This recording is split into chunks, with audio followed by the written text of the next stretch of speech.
可能很多事情就在这种聊天徒步的过程当中达成了一致，以至于我们现在的价值观啊、世界观、人生观啊都高度一致。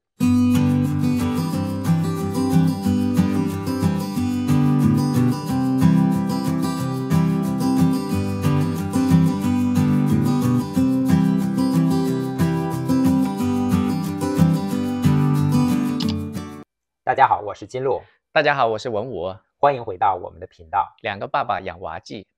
今天呢是12月26日，是我们结婚10周年的日子。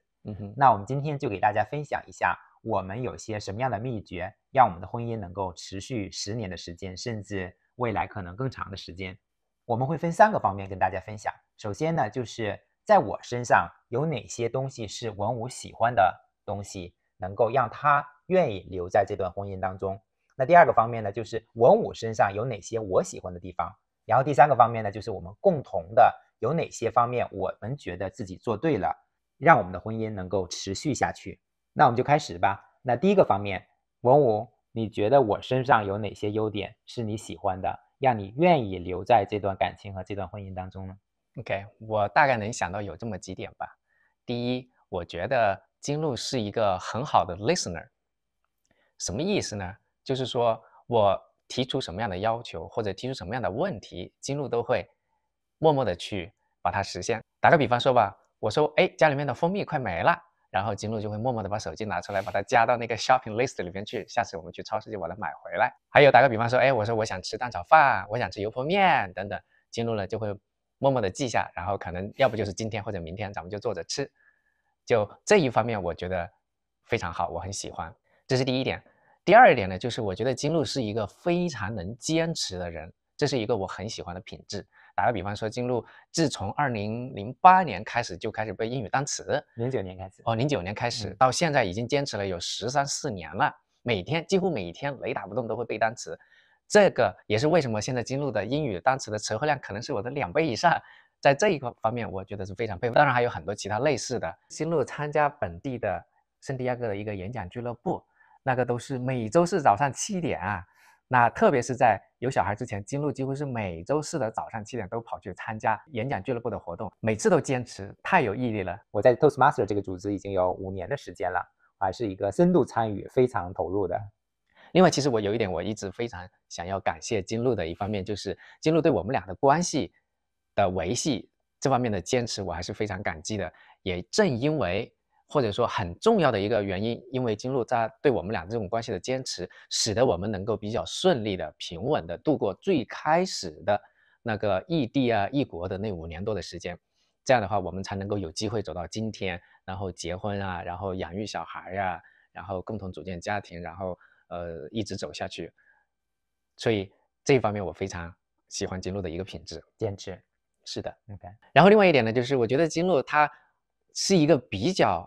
或者相对我来说是一个非常有安排的人，或者说一个非常有安排有计划的人。家里边的这种大大小小的事情啊，都会安排的井井有条。比方说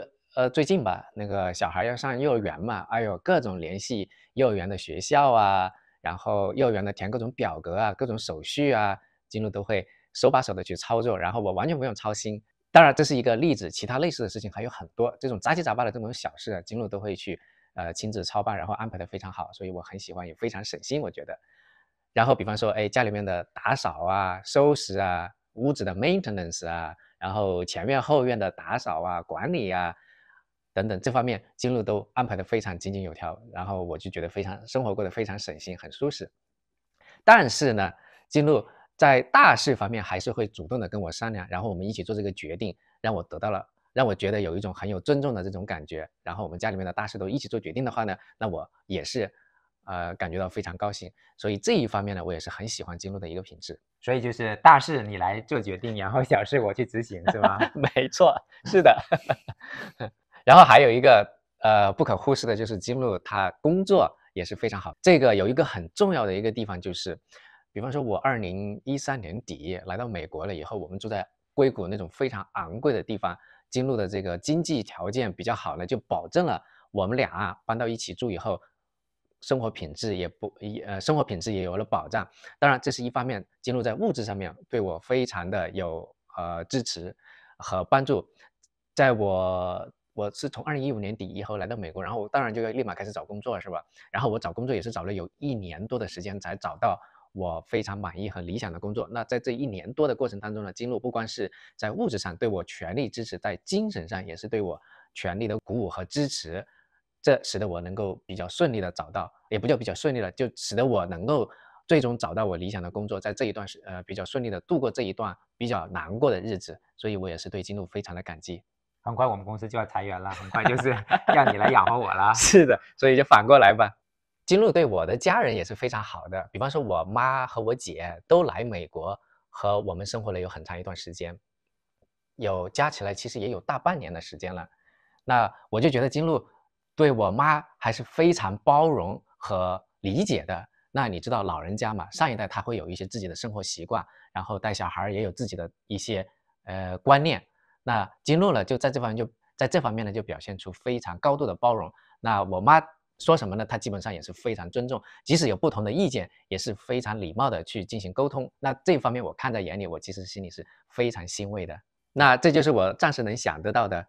几个我很喜欢金鹿的一些点。那金鹿，你觉得我有哪些吸引你的点呢？首先很帅啊，谢谢，身材很好啊，这是我最开始他吸引我的地方，让我主动的去在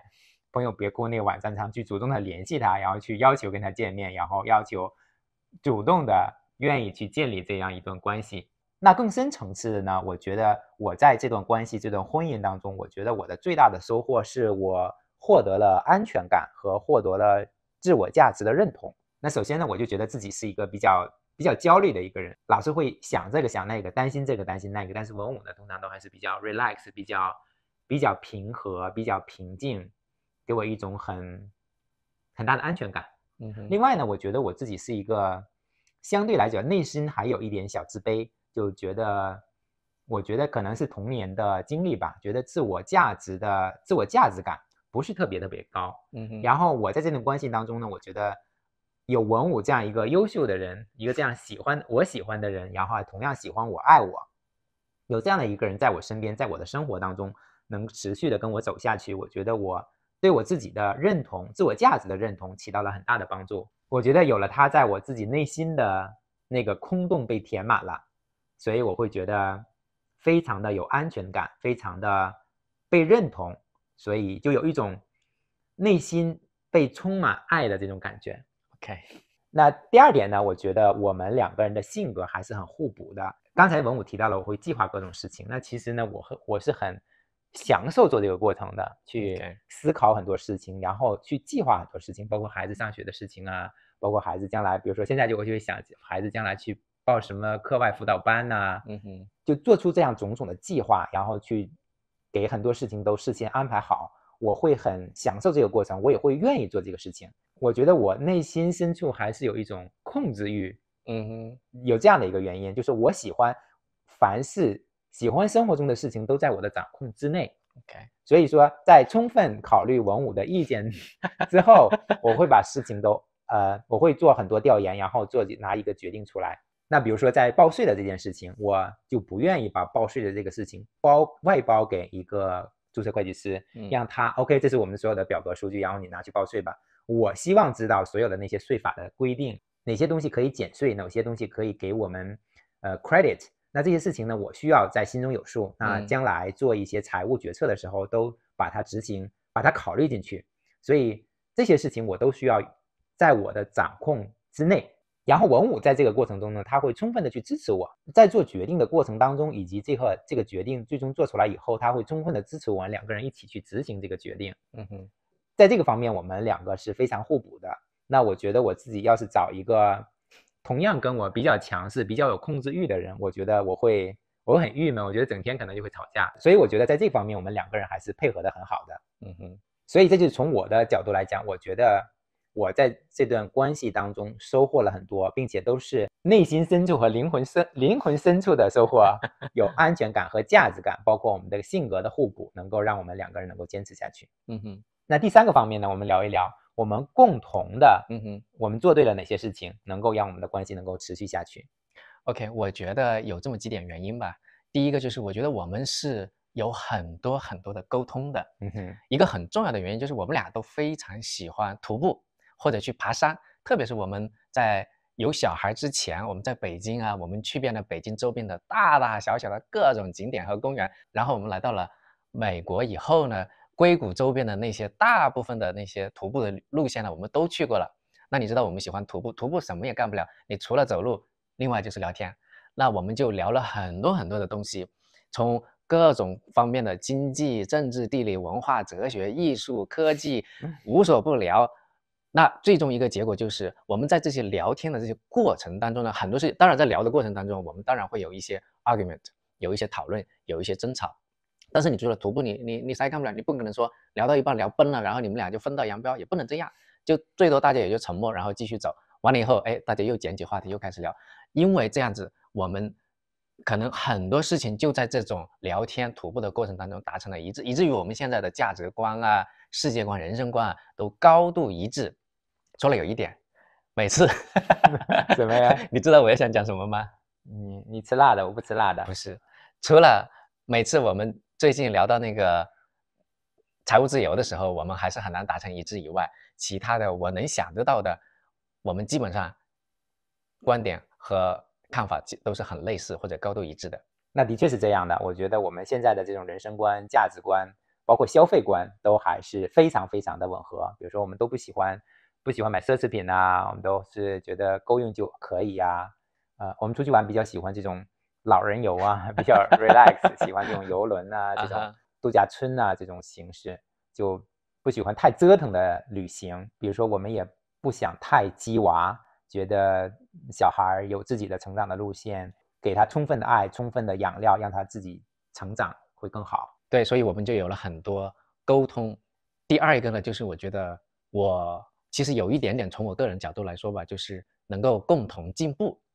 什么意思呢？打个比方说吧，我记得最早我们开始有很多聊天的时候，有一个 topic 老是会引起我们的争论，就是关于心理学这件事情。我其实最早先我对心理学是非常有偏见的。我也不知道是为什么，我就觉得心理学就是所谓的什么阿 Q 精神，什么精神胜利法，就是自我欺骗。但是呢，我们